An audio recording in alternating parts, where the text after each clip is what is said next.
All right, welcome to our week 12 of LRNR 30. This is your Professor Carrie Bullock, and today we're going to do a lot of review. I've been grading your research statements and getting a better idea of what you're looking for, what you're going to do for the annotated bibliography. By and large, they look great. I had community hours on Monday night, and they were like a pretty good success. I was able to work with a few of you to really hone in on your research statement and answer some questions about what the parameters were. So there were two sort of issues or probing questions that you were going to include with your topic. So your topic statement, maybe a claim, and some a reason why you were attached to your issue. So what I'm going to do today, I'm going to go through some of the slides from last week. And my apologies that did not post the way I thought I did. I'm going through my Canvas shell and noticing other little things that are unpublishing just mysteriously. So anyway, needless to say, I was very disappointed that that was not up because it was such an important slide and discussion.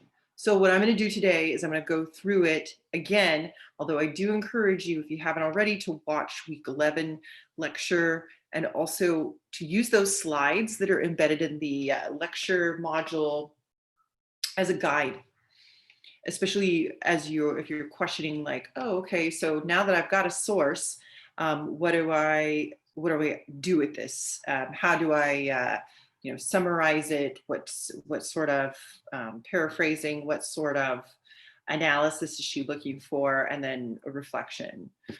So we'll look at that a little bit more. We're also going to do lecture today, looking a little bit more about questions. So our discussion this week is about questions and how they are not just part of the research process, like making your thesis, but also part of research formation. So surveys, questionnaires, interviews, even when it comes to our classroom together. So I ask you questions to figure out your level of knowledge. You ask questions to evaluate if or base it on a criteria, which is just simply a list of questions. So we're going to look just a little bit further at questions. We're going to do a little more MLA practice, and that'll be I'll wrap us up. So let's go ahead. I'm going to share our screen here. And let's get to our lecture. So I think actually I will return back to the crafting research question, or sorry, wait. Crafting the research question, crafting the research statement. So we talked about the mind mapping, but here's what I really wanted to point us towards. So when we are beginning with our research statement, so I also want to let you know that when you decide on a research statement, it's more or less your direction that you're focusing and narrowing your ideas. So you read a little background, you've become familiar, maybe it's a topic of interest to you, or maybe it's not, but you've begun to put the pieces together and make some connections. So your claim is really where you're thinking about how you're going to address those range of questions. How do you characterize it? Is it good or bad, and what should be done about it? So a claim, there's a couple of different ways for claims, and this is from the Booth book, The Craft of Research.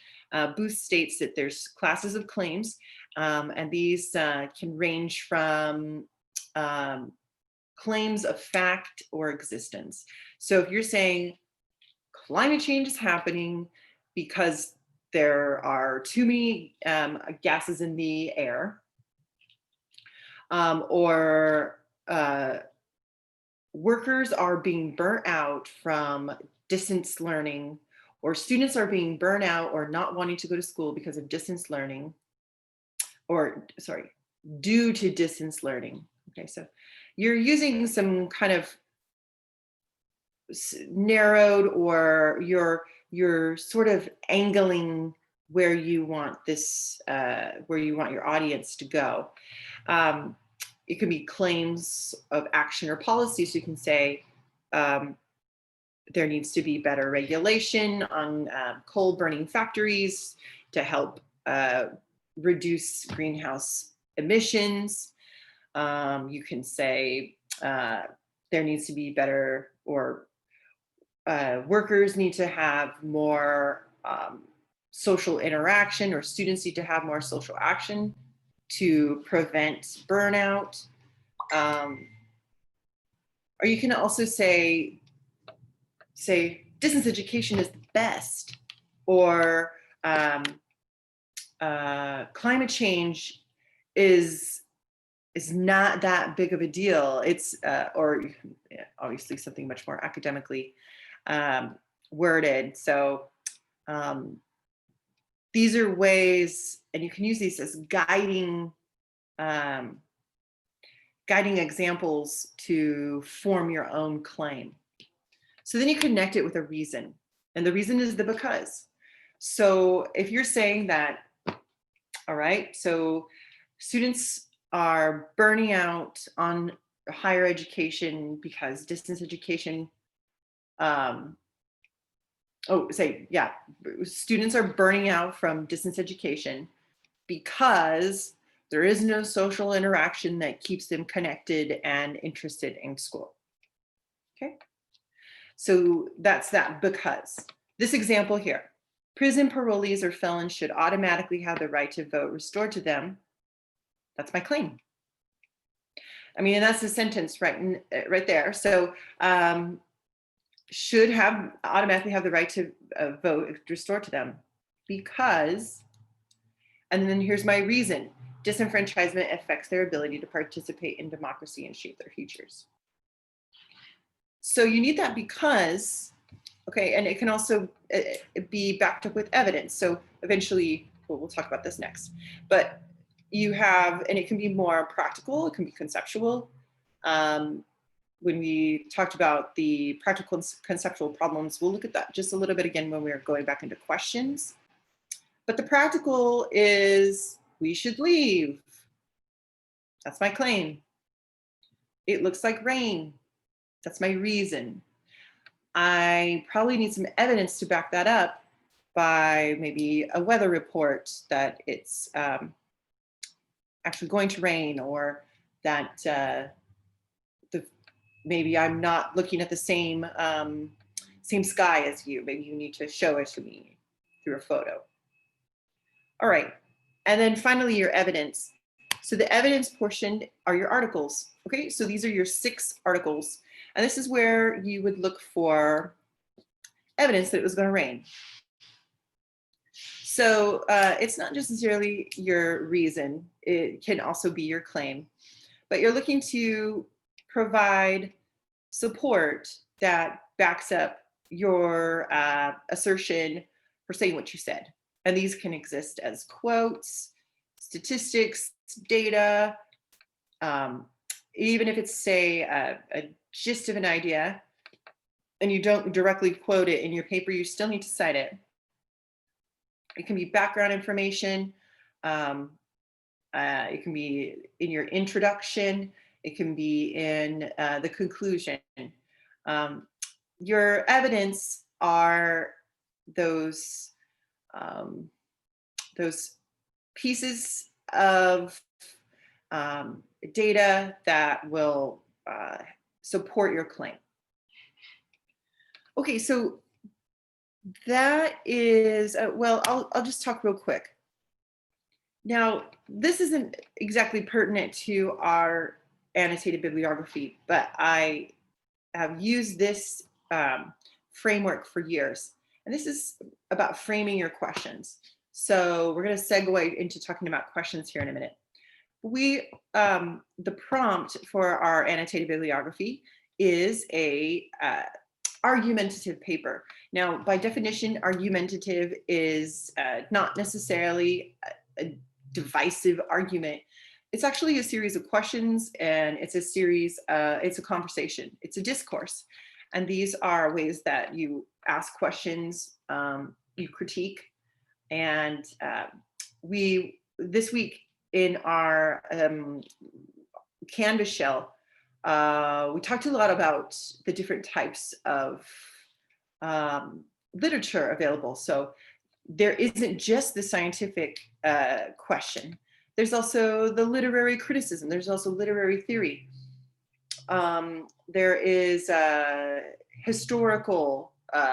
There's art history. And anthropological. There are humanity and philosophy. So using logic and logos to examine, or Socratic method to question how you came to your decision, or how you got to discover what's true or false. Why I propose this, the framing your questions, is that it really breaks down that who, what, when, where, and why. And when we are thinking about the who, those 5 W's, we also really want to know the how, and that was the methodology. So that's the how we measure it. Recognizing how we measure is a very metacognitive skill, and that's what we're trying to do in our annotated bibliography. We're trying to provide a measured look at information that's helping us to understand our topic. So here we have, what is the cause of, what are the effects of, the pro and the cons. In the annotated bibliography for your 6 sources, I give a lot of tutorials throughout this annotated bibliography on exactly how to, what library research databases to use for books, for newspapers, for the journal, and specifically your one peer-reviewed journal, for your government or nonprofit website. And what I am hoping for is that you're finding a more balanced, so an argumentative paper needs to provide a pro-con, and that's usually that conspiracy, not necessarily like a conspiracy theory, but there are unresolved issues, and finding that friction area can be a very lucrative area, and really provide a lot of questions for you to add to your inventory. Absolutely, creating a question inventory is so very helpful. So when we're thinking about note-taking, or in your Word document, as you collect your annotations, as you collect your citations, is what I think I really meant to say. You need to be thinking about, am I providing a balanced perspective? Am I getting quality sources that actually help me tell a story? So when I read through your paper, I can see exactly when and where you would pull that article in. All right, let's move on. So I want to talk just a little bit more about our questions. So the crafting of the research question part 2. And this takes a deeper look into exactly what questions are.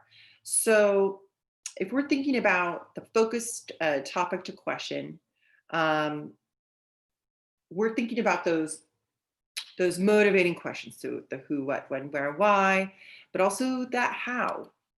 And I really recommend that if you haven't already, that you've started a Word document, either in Microsoft 365 or Google Docs, where you're collecting links, where you're collecting citations to documents that you might want to use for your paper.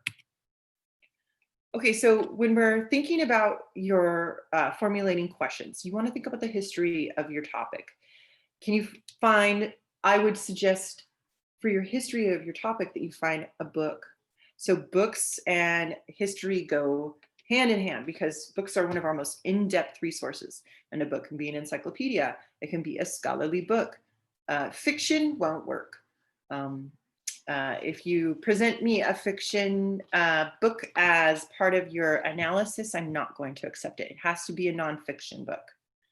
And how did your topic come into being? What came before it?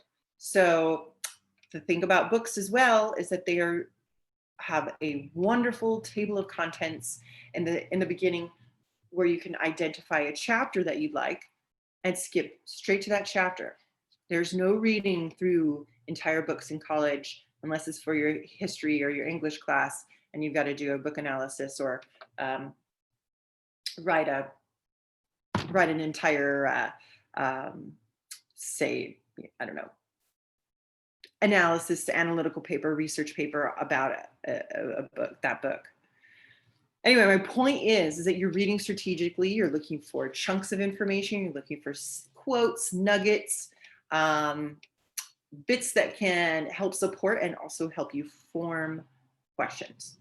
What is the topic and structure of and composition of your question? So your topic, how does it fit into the larger structure and function within the world, within its own system? So if we're thinking about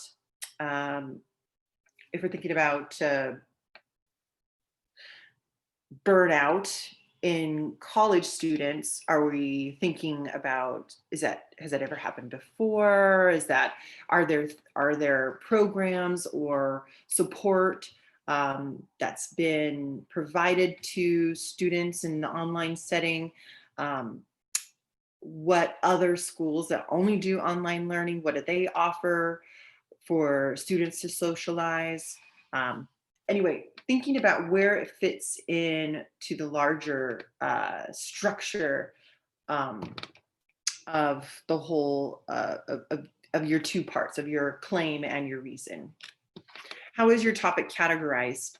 How is it similar? Does it have any, maybe there might be something along the lines of mental health or clubs on campus. Turn positive questions into negative ones. I think this is sort of goes along with the speculative one. So flip the script. You might want to look at that burnout. Maybe it's not because students don't have social connection. Maybe students are actually really thriving in an online environment and they're burning out for other reasons. What are those reasons? You need to recognize by flipping the question. So look at those pro cons, and then also those buildable questions. So one that builds upon the other, And then I wanted to talk about questions that are built into research. So this week we talked a lot about qualitative and quantitative research. And qualitative research is more of our open-ended questions. So when researchers say they're interested in a particular population, maybe in college students, and they're interested in how online learning is affecting learning behavior, they may do a survey. They may send out a questionnaire. And these questions are very carefully drafted. They're very critically thought through. There's usually teams of experts that come together and think about each question that's going to be asked. And they're also thinking about the outcome. So if they want to target maybe behavioral or attitudes about online learning, they will craft a question so that it addresses that.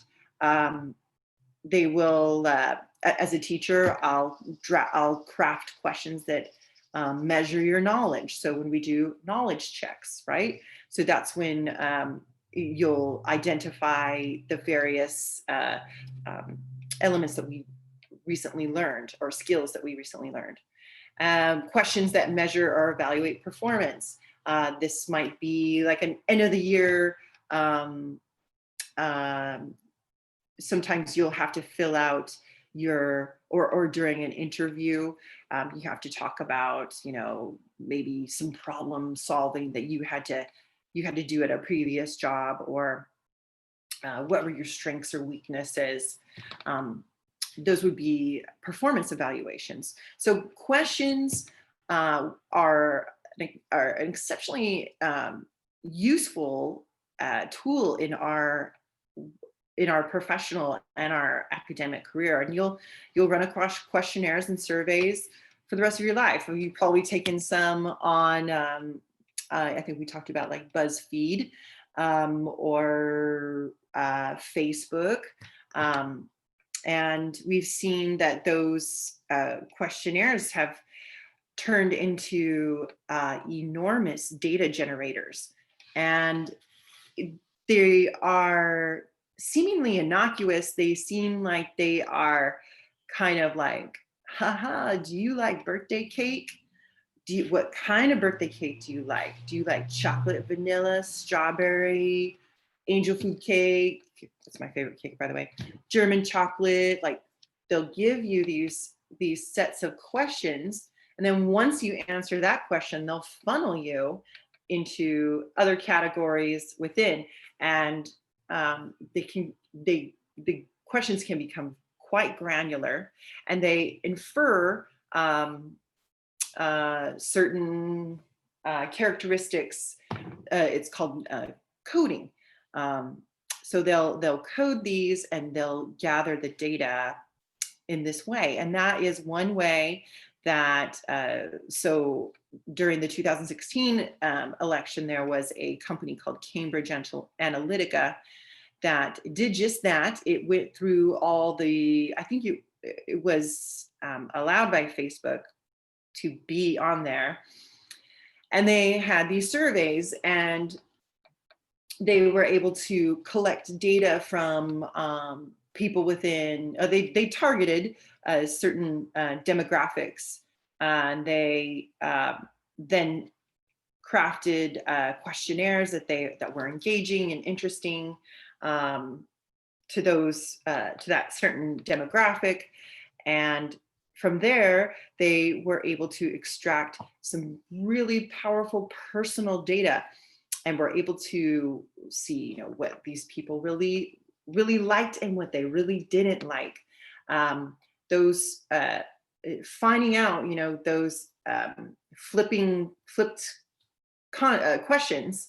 I don't know that that's necessarily pro-con, but maybe you're positive, negative.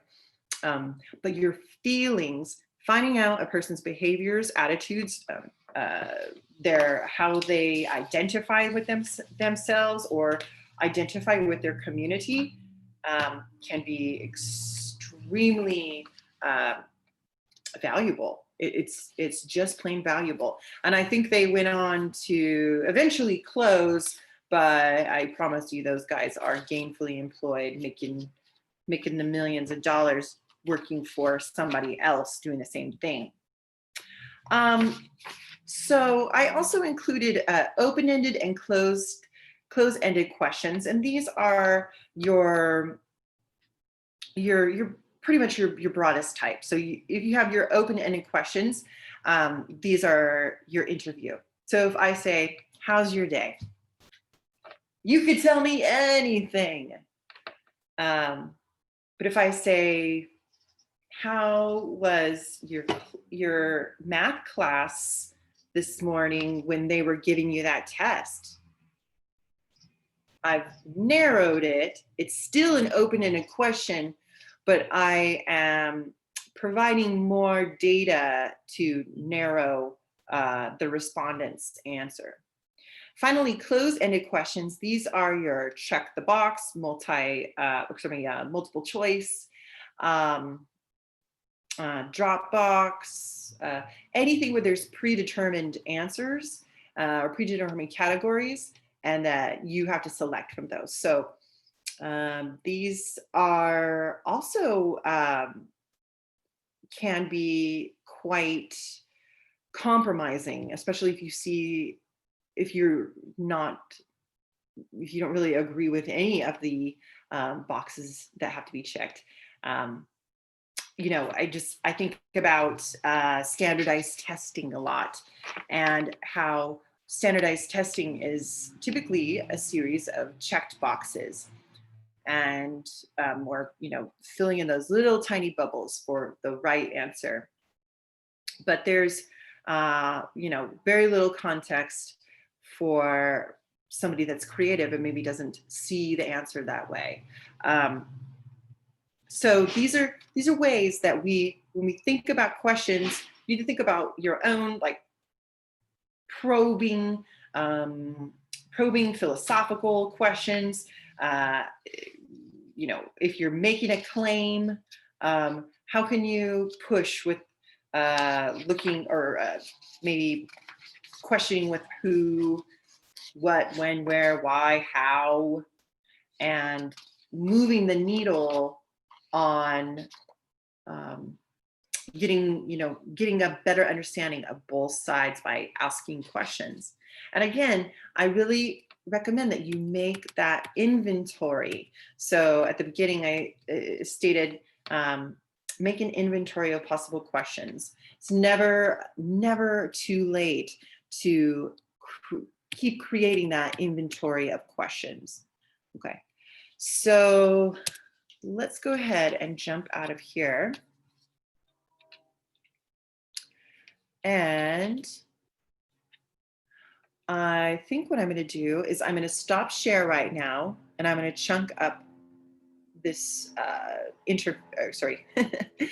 going to chunk up our lecture into a little bit smaller chunks this time. So watch the next video.